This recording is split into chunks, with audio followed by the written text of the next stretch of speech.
got the cornfield calm, Midwest tone, but he's spitting facts like a dog with a bone. Lanky frame, fire-haired eyes on the case, breaking down the game and the darkest place. Sports scores to murder boards, Hoosier logic cuts like swords. From Friday lights to chalked out lines, this redhead's brain rewrites the lines. Inside the Hoosier mind, where the stories twist and stats unwind. He's a legend in flannel, mic in hand, digging deep where few can stand. From touchdowns to crime scenes raw, he's got the truth in every draw. Yeah, step in if you dare to find what's brewing inside the Hoosier mind. He'll talk Pacers, Colts, or Colts on trial. Hoosier humor with a devilish smile. He's that redhead sleuth with a box of clues. Takes your headline, breaks the news. With every stat and every scream, he's painting portraits in your stream. Don't blink, he'll tie it tight. From game night wins to murder fight. Inside the Hoosier mind, where the facts hit hard and the lines are blind. He's a ginger ninja, sleuth and slick, cracking cases play by play quick. From courtrooms to the hardwood floor, he digs for more than just the score. Tune in and don't rewind, you're deep now inside the Hoosier mind.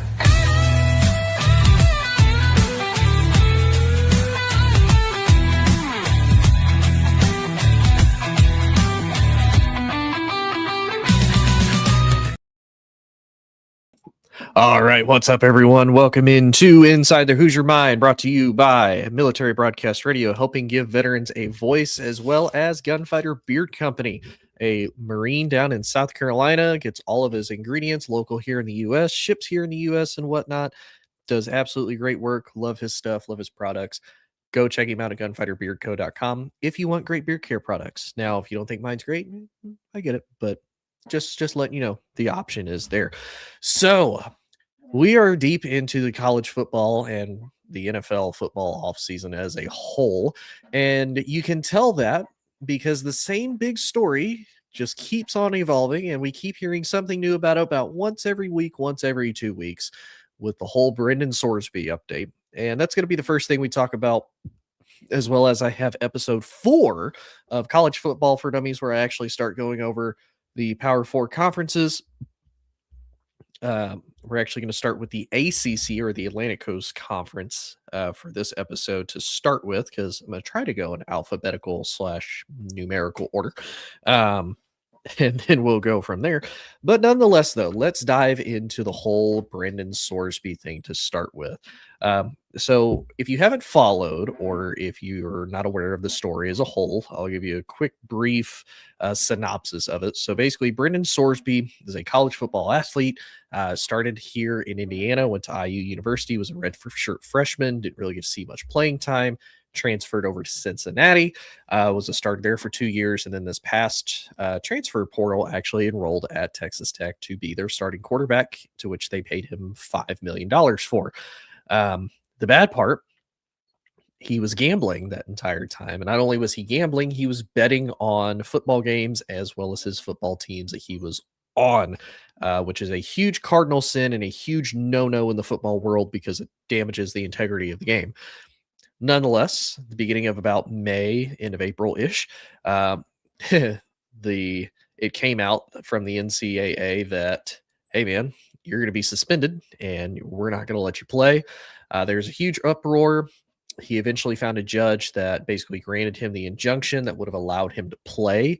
However, that opened Pandora's box of everybody basically saying they were going to boycott playing Texas Tech. I believe Nebraska has stood firm on that still, that they are not going to play them, as well as the University of Michigan has also chimed in. I believe theirs is they're going to get rid of a volleyball game that's supposed to happen.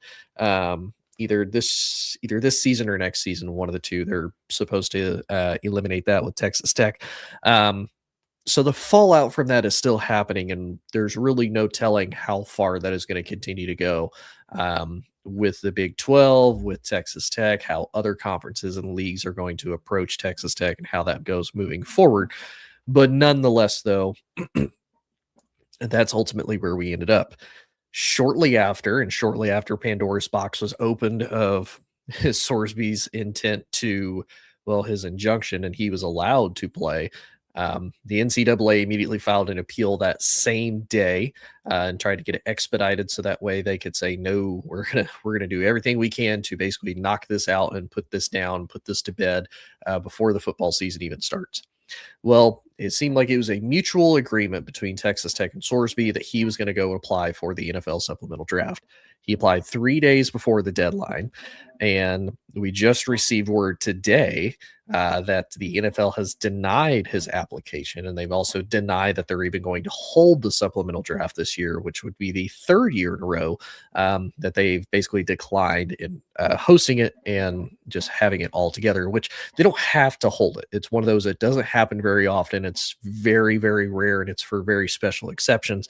But we do have the letter from Larry Farizani, the general counsel of the NFL Management Council. And here's the letter verbatim to Brandon Sorsby. It says, Dear Mr. Sorsby, we are in receipt of your petition for special eligibility dated June 16th petition. As announced earlier today, the league has elected not to conduct a supplemental draft this year. Under our collective bargaining agreement, the league retains sole discretion to determine whether it is appropriate to conduct a supplemental draft in any given year. The league has not conducted such a draft for several years, and prior to your submission, the league had no plans to do so this year, as no other player has sought entry.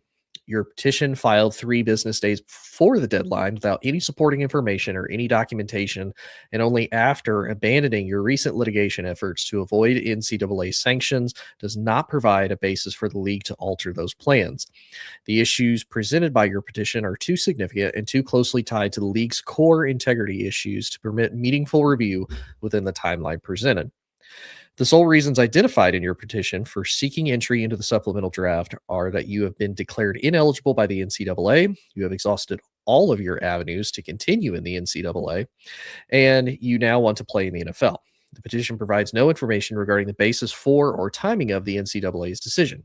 Public sources, however, indicate that in May of 2026, the NCAA issued a determination declaring you permanently ineligible from participation in college athletics based on a sustained pattern of improper gambling activity during your collegiate career at 3 different universities.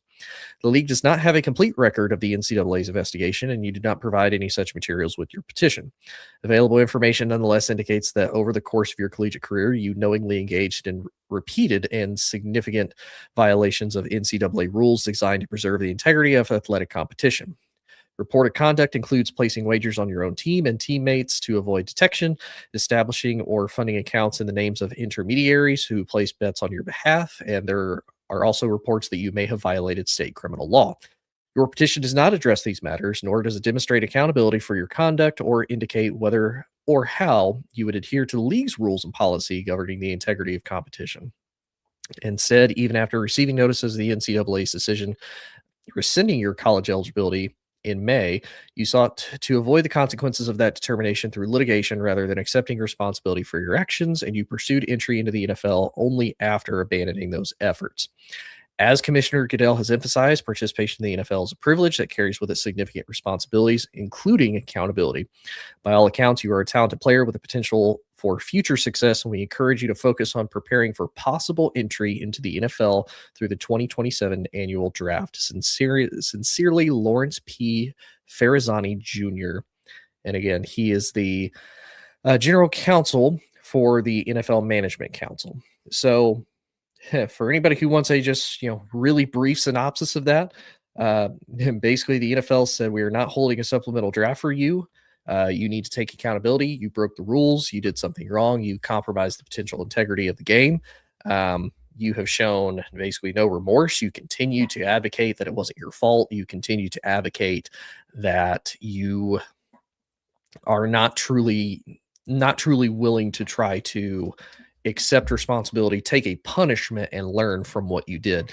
And this is pretty common because we've seen this happen in the NFL. We've seen the NFL punish players for doing this when they're in the NFL. Now, as far as whether or not they would try to carry it from college over, Maybe, but I highly doubt it. And, much to his point, it's a privilege to be able to do. Now, and for some teams, they may not even want to take the risk. Why have a supplemental draft? Why bet a potential first round pick or second round pick if he may not even be able to enter, or you're not even going to have him for a year? So I definitely think it's one of those you if I'm Brendan Sorsby, you need to come out and you need to make a public apology. You need to make a public apology. You need to accept accountability. You need to just openly admit to everyone, whether it's on a podcast, whether it's a short TikTok video, a short Instagram video. You need to show that what I screwed up. I'm taking accountability for it. I'm going to sit back. I'm not going to participate. His options are super, super limited. Apparently, his lawyer is prepared to file an appeal to the NFL Players Association, the NFLPA, to hopefully try to reverse this decision. I'll be honest. I just don't think it's going to happen. I think if truly, if I'm Brendan Sorsby, and if my voice ever got to him or ever gets to him, I would say honestly, man, it'd take like the next 2 weeks to just don't do anything with your lawyer, don't have any litigations. Take a week to truly think about what you've done, to truly have that self-reflection and that growth. They're not going to permanently penalize you if you admit that, what, yeah, I screwed up. And you need to say that. And you need to say, I'm prepared to accept any and all consequences, such as, foregoing the ability to play the game that I love, both collegiately and professionally, for at least a year. In the meantime, I'm going to continue to seek treatment. I'm going to continue to be a voice or an advocate on players having these type of issues. And if you even wanted to go more broadly and say you want to advocate just for mental health in general, or anything or just addictions, anything in that realm is going to put you in a better limelight. And by the time 2027 does come around, you're going to probably be more well respected from doing that. It'll show you have changed. And hopefully, if you stick to it and you truly believe in it and you truly follow it, it will also help you have some type of, self-reflection and growth, to boot with it. So that's what I would hope you would do anyway. But that's just me. Nonetheless, though, so that was the quick little 13 minutes as far as Brendan Sorsby goes, and that whole entire situation. It's crazy. It's unfortunate. And again, we're so far into the off season. We're almost to the end of June, so we're almost to July. So we're actually going to have the college football 27 coming out, I believe, next week, especially if the early access. If not, it's like I think it's the Monday or Tuesday after July 4th weekend. So there's still a little bit to hold us over until August, September, but that's still that's still a little bit away. But let's get into the second part of the episode, though, of College Football for Dummies, episode 4. So this is where I kind of like talking about this a little bit more, because I talked first about kind of the basics, the offense, the defense, the special teams, the positions that are on the field, kind of how some of the positions work. Now, I'm not going super in depth as far as like all the formations, all the different types of possibilities and things that you can run or do while you're in college football or you're watching it. But I did wanted to cover at least some of the basics. Now let's dive into the really the really like the meat and potatoes of what I would consider this, as far as the teams that make up college football. Now, like I said, I'm not covering all. I think there's like 132 or 134 Division I programs, I think, that are all divided into tiers. You have like FBS. You have FBS as far as Power 4, and then the Group of 6. Then you have FCS, which is like its own thing that's kind of separate. They sometimes cross over together, but not a whole lot of times. That's a whole deep thing. If you really want me to, let me know. I'll do the research and I'll dive into it. But for the most part, a lot of people and a lot of fans, and the thing that draws the most amount of money is the Power 4 and the Group of 6, mostly the Power 4. So like I said, I'm going to start with the first Power Four conference, the Atlantic Coast Conference, or the ACC. And now I'll be fully transparent. The ACC is a conference that I really don't have a dog in the fight for. It's one I'll watch it. I know the rivalries. I know the teams. They have good games. For anybody, again, if you're a beginner and you're wanting to learn about college football, this past college football national championship, Indiana versus Miami. Miami is a representative of the Atlantic Coast Conference or the ACC.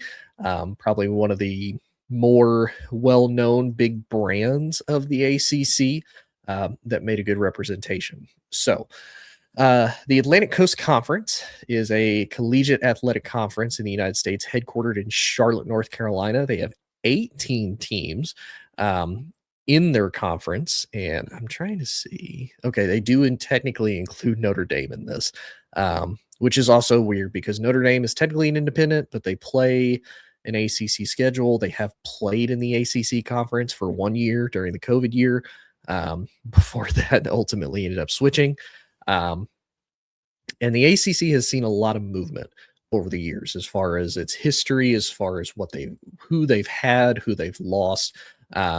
Some of the former members of the ACC do include the University of Southern Carolina, or the Gamecocks. They used to be a part of the ACC. They left in the 70s to go to the SEC.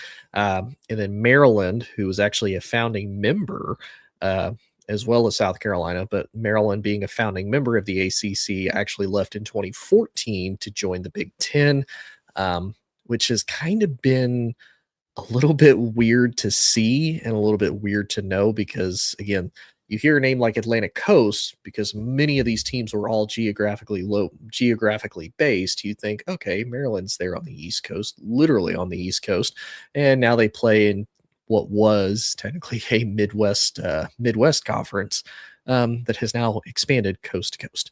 But some of the other universities that are all in the ACC as of August 2nd of 2024, they have Clemson, they have Duke, they have the University of North Carolina at Chapel Hill.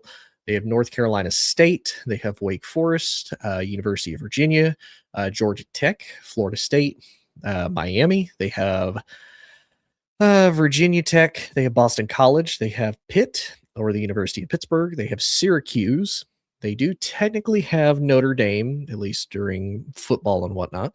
They have the University of Louisville. They have SMU, or Southern Methodist University. They have the University of Cal Berkeley, and they have Stanford University. So, to give you an idea, so when all of these college football teams, at least initially started, right? Let me see if I can find a full list of all of the teams that ended up joining. Okay, so some of the original members of the ACC was Clemson, was Duke, Maryland, North Carolina State, South Carolina, Wake Forest, and Virginia. So those were the original founding members of the ACC. South Carolina left back in the 70s.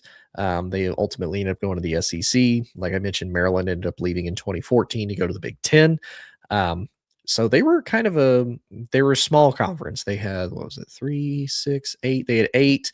When they lost South Carolina, they were down to about 7. But then they ended up getting Georgia Tech, 1979. Then they got Florida State in the 1990s, and then that was kind of the entirety of their conference for a good long while. Now, again, I'm going to give you the history of the conference and how it came to be. There was another conference that kind of went, I would say, almost parallel with the ACC, and that was the Big East. And there's actually a lot of cross-conference battles, and there's a lot of cross-conference rivalries with the Big East. But unfortunately, the Big East ended up going under in 2014, and that left a lot of those teams basically out in the cold. They had to go somewhere.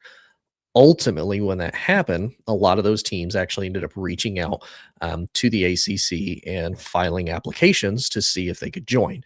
The first team to do this actually was Miami. Miami had just won a national title a few years beforehand. They were super successful in the Big East after being an independent for a while. So then they decided to join the ACC. ironically enough, have not won a conference title since.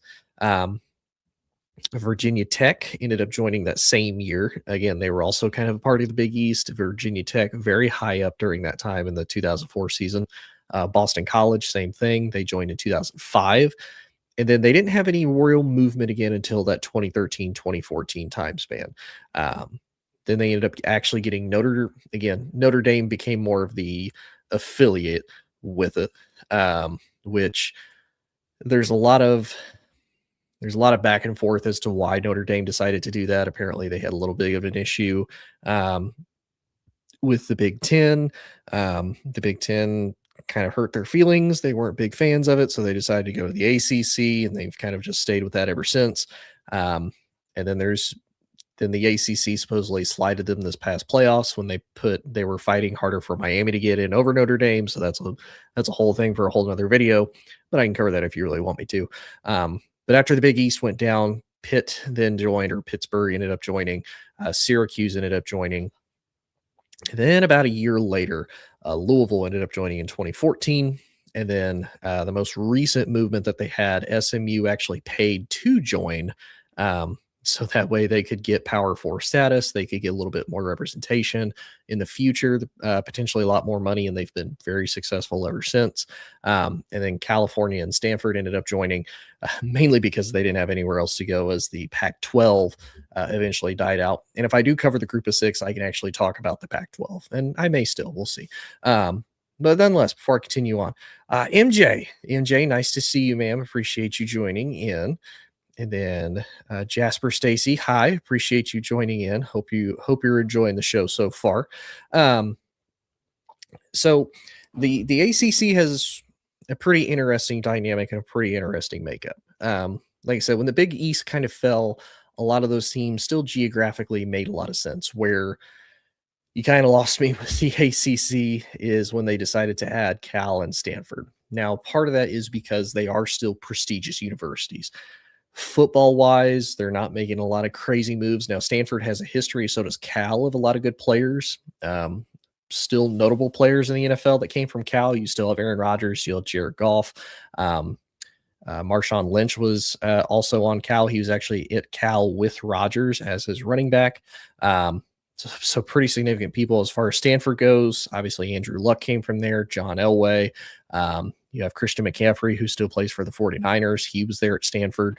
Jim Harbaugh got probably one of his biggest propelling factors of he went to Stanford, basically rebuilt them as a top program, as a national contending program, and a program that was able to contend at least in the Pac-12 at the time.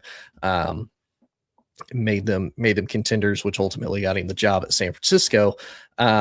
So they do have a proud history, and they are a very smart school. The only bad part is they haven't been good, at least recently, which is the biggest issue. Now the ACC is interesting because they were in the news quite a bit, with more so around the 2024 timeframe when all of this expansion first started. And part of the reason is because the ACC has historically been looked at as, you could probably argue, one of the weaker of the Power 4 conferences. And now some ACC fans might argue that. Some might argue it's the Big 12. Some might argue it's basically not them. And it's mainly because the ACC rotates who's really good in it kind of year in and year out. And what I mean by that is the ACC doesn't do that on purpose. A lot of the teams that are kind of the bigger brands in the ACC, such as Miami, such as Florida State, Clemson there, especially in the early 2010s. You can also probably throw North Carolina in there if you really want to, because they've had last few seasons, they've actually been better at football than what I even expected. They were getting paid less than teams that are in like the SEC or the Big Ten, who have historically been really bad for a long time. Like Northwestern is getting like $81 million a year, and Florida State, Clemson, Miami are getting like $40-50 million from their TV revenue. And where that comes from is I'm trying to remember the year. It's going to be kind of a pain to try to remember. I believe it was in 2021. They re-signed a deal with ESPN for their broadcast rights and their media rights. So basically, that means ESPN is primarily going to be the host of who broadcasts these games. And when they did that, it was a pretty significant amount of money at the time, but that locked them in until 2036 as far as the contract goes. So it's like a 15 is either a 10 or 15-year contract that they have with the ACC.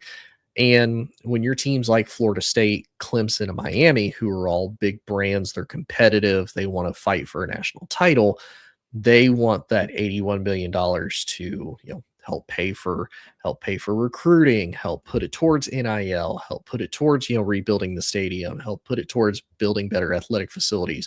It also helps subsidize the other athletic departments that these programs and that these universities run, which again is a whole nother issue as far as when you look at the revenue for what these companies, for what these universities make. Football and basketball are the only ones that have any type of positive equity growth, and all the other ones, they're losing money more than anything. But the money that the football and the basketball programs are able to make help subsidize that and help continue to pay for it. But nonetheless, though, those three schools and Florida State, Miami, and Clemson, they wanted to leave the ACC pretty recently because they're like, we want to get paid or we want a new deal. There's a whole legal fight and a whole legal loophole that they would have to go through to try to get to that. I don't know if they're really ready for that fight or not. As well as if they do want to leave, they have a lot of media rights buyouts that they have to do. So they would have to pay ESPN money and basically forfeit it in order to do that. And I believe at the time it was like $500 million in order for them to leave. Now, every year that they continue to stay, that number starts to go down because they're continuing to come to the end of the contract. Now, they still have about 10 years left, but that number gets progressively smaller every year. So it'll be interesting to see if the ACC still survives. Now, I know this is supposed to be for beginners. It's supposed to be for people who don't necessarily know college football that well. Again, if you want to potentially spark a debate, if you want maybe a little bit of an interesting conversation after you maybe dive in a little bit deeper for college football, if it's something that you fall in love with like I did, bring up the question. Do you think the ACC is going to potentially be around in 5 to 10? Well, I'm going to say 5 to 10. There's a possibility things could change. It's always possible with college football. Hopefully it doesn't, but we'll see. Will it still be around, or will teams like Clemson, Florida State, Miami, will they bolt to the SEC or Big Ten just to be able to get more money, to have a better conference prestige, to be more in a national title picture? And for us as fans, it's a good and bad thing. Good because we get bigger name matchups. Ohio State versus Clemson every year, that'd be pretty solid. I'm sure Ohio State would love to have a revenge game against Miami for knocking them out in the playoffs this past season. And I'm sure Miami would love to face Indiana again. And Florida State versus Michigan, or Penn State versus like North Carolina, if they could get them to join. Like, all of those would be really cool matchups to have. But the bad part is, if you're if you like the old school college football and you kind of like the way things have been for many, many, many years, because that's what you grew up with, that's what you like. It kind of sucks because it's one of those, we're going to see a major conference that has been around for a long time and has a lot of history and a lot of really good rivalries is going to potentially go away if they do this expansion, if they break apart and teams want to go somewhere else for money. So we will see how it goes. Luckily, fortunately and unfortunately, we've seen the fall of a historical conference because of money and pride, etc. So I definitely believe the commissioner of the ACC, who is James Phillips, who has been the commissioner since 2021. I think with him having watched what happened to the Pac-12, I think he will do his absolute best to keep the ACC around and probably do a little bit better as far as negotiations and whatnot. But we will see when it comes to that. Now, I do want to touch on one more thing for the ACC, and if there's any that I'm missing, if there's any that if you are watching this and you're an ACC fan, or if you're a fan of one of these teams and you feel like I missed one of the big rivalries, please tell me. I do want to clarify and preface by saying these rivalries are within the ACC only. I did not do rivalries of like cross. So I didn't do Louisville and Kentucky. I didn't do Notre Dame and Miami. I didn't do Clemson and South Carolina. I didn't do Georgia and Georgia Tech because both teams aren't in the ACC. Now they're significant. They are significant as far as the ACC goes and as far as its history, but they're not big ACC rivalries. So I just want to preface that and throw that out there before anybody's like, this guy has no idea what he's talking about. But again, if I miss any, please let me know. Okay. So if you're able to see it on the screen, if you're watching it on video, cool. If not, I will break it down for you via audio. So these are some of the big rivalries that happen in the ACC, and they usually happen yearly, not all the time, but yearly. So some of the oldest, so actually the oldest rivalry for the ACC is North Carolina versus Wake Forest, which is kind of down here towards the bottom. So North Carolina versus Wake Forest is actually the oldest. That started all the way back in 1888 here in the ACC. A couple other ones. You have Clemson versus Georgia Tech. That started in 1898. You have technically Cal versus Stanford when they became an ACC members in 24. They actually started playing in 1892. So pretty significant amount of time. Let's see, what are some other kind of older rivalries that have happened? You have North Carolina versus NC State. They first started playing in 1984. The ACC's longest rivalry, as far as one that has continued to play every single year since 1910, is NC State versus Wake Forest. I don't know why this says the ACC's and the South's oldest rivalry, first played in 1892. Okay. Anyway, that's weird. It says the South's oldest rivalry in Virginia versus North Carolina. The ACC and South's oldest rivalry first played in 1892. Where did they get that 1888 is not as old as 1892? Anyway, and then probably one of the biggest rivalries for the ACC that first started happening in 1888, the Victory Bell in Duke versus North Carolina. So some of these are pretty significant. I mean, the Carolina schools, North Carolina versus Duke, North Carolina versus NC State, North Carolina versus Wake Forest. There is NC State versus Wake Forest. All of them are all within the state of North Carolina. Those are pretty big rivalries. Probably the two biggest would be North Carolina and Duke. Not as much in football. It correlates more to basketball because they've both historically been really good basketball schools. But it does kind of spill over into the football side a little bit. It's just one of those. Duke is not typically one of the best football schools that the ACC has to offer, and it's typically not one of the best football schools in general. But of course, North Carolina versus Duke is probably one of the biggest ACC rivalries. Florida State versus Miami, just because it's the same thing. It's another inner Florida rivalry that you have that's really good. Unfortunately, it doesn't happen every year. I definitely think it should. But there's a lot of hate there. You have the inner Virginia rivalry in Virginia versus Virginia Tech. That is an absolute big one. Clemson versus Georgia Tech. I didn't really know that this was a big time rivalry, just personally. Not that I don't believe it. It's just one of those, I didn't think that was the case. I think they actually even have a name for it, believe it or not, which kind of surprised me a little bit. Let's see, where is it? Oh yeah. First played in 1898. A little bit weird. Was not expecting that from them. Then you have Clemson versus NC State. This is actually also a pretty old rivalry, come to find out. This one, it's called the Textile Bowl, apparently, and it was first played in 1899. Was not expecting that.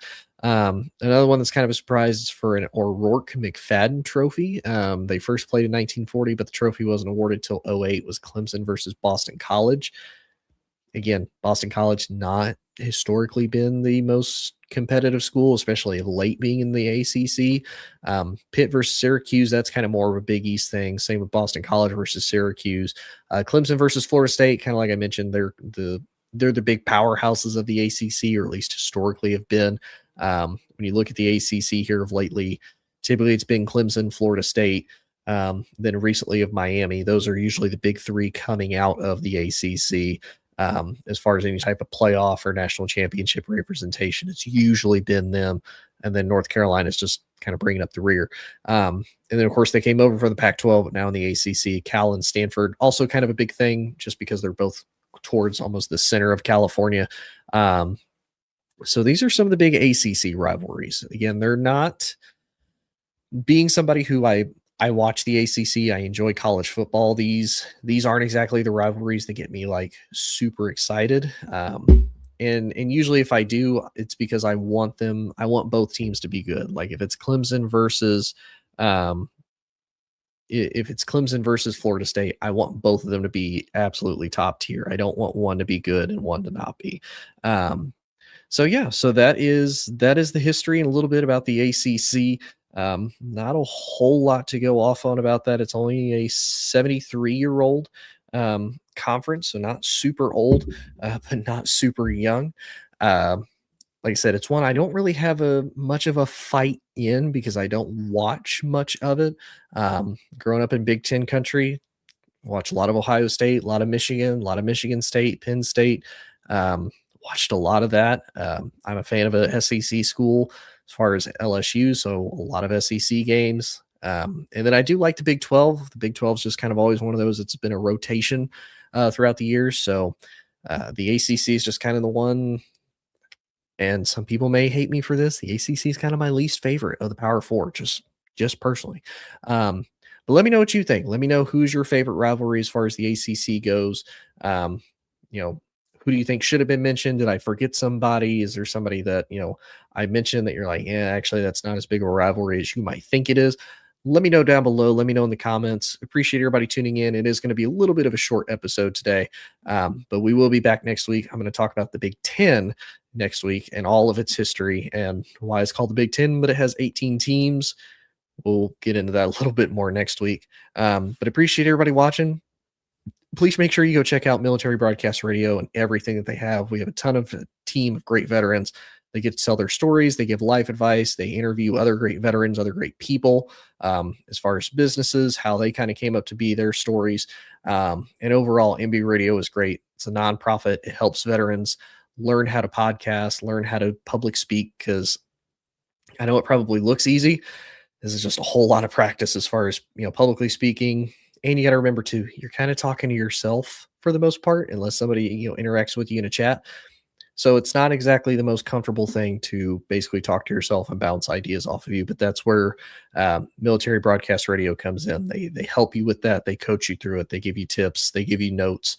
They give you all sorts of stuff, and they help give you the technology to be able to do it too. So definitely check them out. And like I said, also check out Gunfighter Beard Company. Like I said, he's a Marine in South Carolina. He makes all of his stuff by hand, all the batches. He gets all of his ingredients local, and he ships all over here in the U.S. Absolutely super nice guy. Keep in mind, I don't get anything out of him. I don't have promo code. I don't get any percentage of anything if you go. It was one of those. I reached out to him because I love his product. I love his stuff. And I was like, hey, man, can I add you as a sponsor on the show? And he's like, absolutely. So I was super grateful that he let me do that. And again, if you like more of my content, check me out. I'm pretty much everywhere on social media inside the Hoosier Mind, Facebook, YouTube, Instagram, TikTok, all of it. I'm there. You can check me out. You can, interact with me, ask me questions, DM me, tell me I'm great. Tell me I'm suck. I'm good with all of it. But appreciate everybody tuning in, and we will see y'all next week. Ladies and gentlemen, thank you for tuning in to Military Broadcast Radio. As we wrap up today's show, we want to remind you that the podcast of today's episode will be available right after we go off the air. So if you missed any part of the show or want to listen again, be sure to check it out. And remember, we're here to support and honor our veterans. Your stories and experiences matter, and we are committed to giving you a platform to share them. That's right. We're here to give our veterans a voice. So don't forget to catch the podcast and stay connected with us. Giving our veterans a voice.